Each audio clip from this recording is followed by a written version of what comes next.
Nothing has captivated the media more than the Epstein files.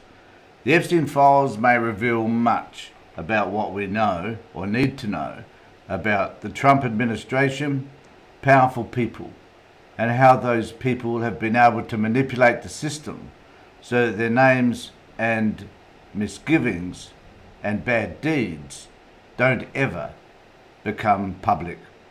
This is the Tony Tonkin Show, where we analyse the facts, hopefully present them to you, and also present strong opinions on all subjects, mostly political. Thanks for being with us, everybody. Please remember to subscribe to my channel, ring the bell for further information, and let me know what you think in the comments section below. So I'm going to start with this image, I guess, of the conference or the press conference that was held yesterday in relation to the Epstein files and all those wonderful, incredible women who spoke at this press conference about their experiences with Epstein and Maxwell. And the reason why this is important, and last night I stayed up till way past my bedtime to watch this direct from the US so that I could have a true sense as to what was happening. Because I want to start by saying that I admire these women greatly, and I can't express enough, I think, what it may have. I try to imagine what life has been like for these women who were sexually abused by a man of immense power and then passed over to other men also of immense power, and how difficult it must be to talk about what happened to you, knowing that you've either been threatened, your life has been threatened, that you will not be believed, and that for even those people that reported some of these instances, they were not believed by the FBI or the authorities. And in many cases, all cases in fact I should say, nothing ever came from it. So what does it mean? I was reflecting on, and this might seem like a bit of a tangent, and I accept that, but I was reflecting on my own experiences as a social worker, working with families who were supposedly, in many cases, abusing their children. And there's many forms of abuse, and I'm not going to go into all that now. But what I will tell you is this, is that most of the families who had legitimate stories about what was happening to them in their lives and why they became, why the light was shone on them specifically, had legitimate reasons as to why that was happening. But I can tell you now that of the hundreds of people that I've worked with over the years, I can only think of one example where the people were middle class.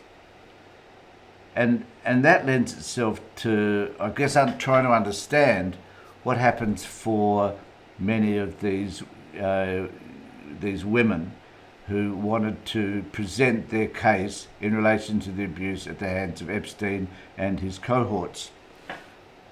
The reason for it is that if you're poor, if you have mental well-being issues, if you come from certainly low socioeconomic areas, or if you're uneducated, you're simply not going to be listened to. That is the experience I've had from working with the Department of Child Protection. And it's the system. The system does not believe people who are from low socioeconomic background, uneducated, and have other issues in their life, particularly mental well-being issues and domestic violence. These young women who endeavoured to come forward in relation to what had happened at the hand of Epstein and his mates is similar. that because they came from those sorts of backgrounds, they just were not believed. And I do wonder what would have happened had one of those people, of which there would be hundreds, one of those young women came forward and talked about her experiences, and the FBI believed her and investigated.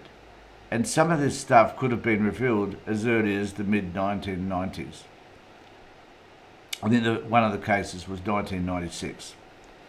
So what would have happened had that happened? Well, a lot of people would have pushed back, particularly the rich and the famous and those people that were involved. Certainly. But just imagine if the FBI had believed them and had investigated and had found that there was truth in what they were saying, how that may have impacted hundreds and hundreds of young people from that day forward.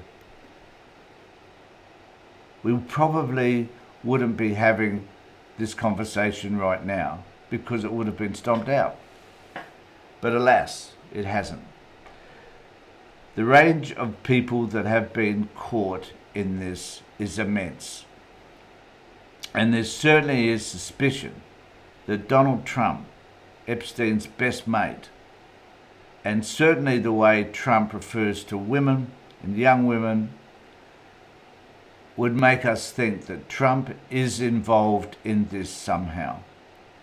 And today, Trump is referring to the Epstein case as a hoax.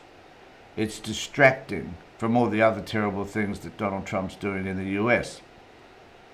So Trump is now left confronted with a situation over which he can no longer control. The purpose of this press conference was to gather a whole host of these women together for the first time, talk about what had happened to them, but it was apparent they could not disclose those men who were involved in it apart from Epstein. And one of the reasons for that is fearful that there would be repercussions, that they wouldn't be believed and so on. That is evident. But the thing that I think is most important is that they're wishing to pass some legislation in Congress that would enable all of the documents to be revealed. Now, when we talk about documents here, we're not talking about just the flight details in terms of who travelled on his plane. Where I think we're talking about videos that can show us, that is hard evidence of the people that did the abusing, not just Epstein. And I reckon, it seems to me that list, the amount of videos that are there that would identify important people, wealthy people, people that have run large tech organisations, politicians from both stripes, that they would be identified in those videos. And if that was the case, I wondered to what extent that could mean the destruction of, firstly, the Trump administration, and secondly, the United States. How would it appear to the rest of the world? I mean, the rest of the world think the United States is stuffed right now, but how would they think if they could see the range of people, high-profile people, that were responsible for the sexual abuse of children? It would be very difficult for the United States to recover from all of that. So, let's wait and see what happens, because at the end of the day, this could be a turning point in American politics. Let me know what you think in the comment section below. Please remember to subscribe to my channel and ring the bell for further notifications. In the meantime, take care, look after yourselves.